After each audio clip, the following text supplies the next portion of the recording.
Welcome back to Teach English Now. In the last video, we discussed the importance of writing clear objectives in developing assessments for your learners, and how objectives should guide your assessment design. In this video, we'll discuss different types of assessment and how they work to measure whether your students have actually met your objectives or not. There are really only two types of learning you can measure: memory, sometimes also called recall, and knowledge. You might be thinking to yourself, what is the difference between memory and knowledge? Aren't they the same thing? Well, they're really not. And there is a very important difference we're going to talk about in connection with designing assessments. First, let's talk about memory. Memory refers to the type of learning that comes from memorization. For example, children all over the world memorize their multiplication tables. Students memorize definitions of vocabulary words, and scientists memorize chemical formulas. All of these are important in their own right, and all are memory learning. If your objectives call for this type of learning, then you need to be able to measure it in your students. Assessing memory learning is done by asking students to recall items they have learned. For example, if one of your objectives is to have students define a list of vocabulary words, then you might give them a quiz with a list of words and a list of definitions and ask them to match the definitions with the words. Or you might give them just the list of words and ask them to write down the definition on their own. In either case, you are asking them to recall. Recall the definitions they have learned during the learning activities you designed to help them accomplish your objectives. Some language teachers think that memory learning is less important than knowledge, which I'll talk about in a minute. This is because memory learning tends to be short-term. And if it is not used often, learners can easily forget things they have memorized. That is where practical ideas like spaced repetition and learning vocabulary is helpful. They promote frequent recall of memory learning to help it stick longer.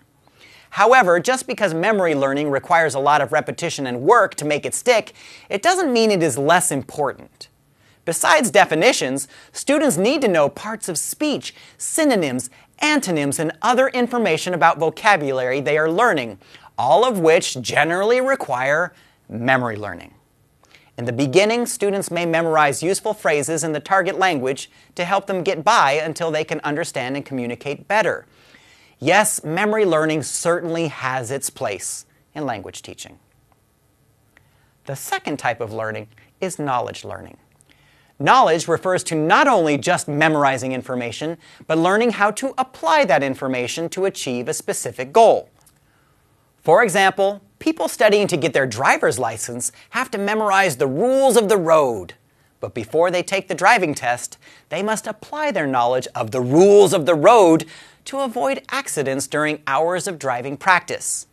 If you ask someone who has been driving for several years without any accidents, they may not be able to recall the details of every rule they memorized when they first got their driver's license. But they certainly have shown they know how to apply those rules to safely drive their car.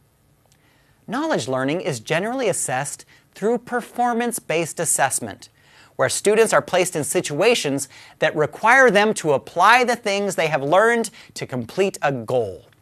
For example, if your objective was to teach students how to write a 5-paragraph essay, having the students actually write a 5-paragraph essay as their assessment seems only natural. It is authentic and requires students to apply what they have learned about writing 5-paragraph essays and all those rules to complete the final task. Most teachers would agree that language teaching is more knowledge learning than memory learning, especially when the goal is to use the language for meaningful communication. Effectively using the language requires more than memorizing a list of words or grammar rules. Granted, if your purpose is something other than communication, as in the grammar translation approach or the reading approach, then your objectives might include more memory learning. However, for teachers who align themselves with the communicative approach, your objectives will include a lot of knowledge learning and less memory learning. Now, let's talk a little more about assessing knowledge learning. One of the most important characteristics of performance-based assessment is that it is authentic. This means that the situations the students are placed in during the assessment are as similar as possible to situations they may encounter outside the classroom. One important reason for this is the idea of transfer. Transfer refers to the idea of taking something you have learned in one context and being able to apply it in a different but similar context. Transfer was first introduced by Edward Thorndike and Robert Woodworth back in 1901 and has had a great influence on the fields of instructional design and education. As a language teacher or any teacher of skills, your goal is to have your students be successful using these skills in the real world, not just inside the classroom.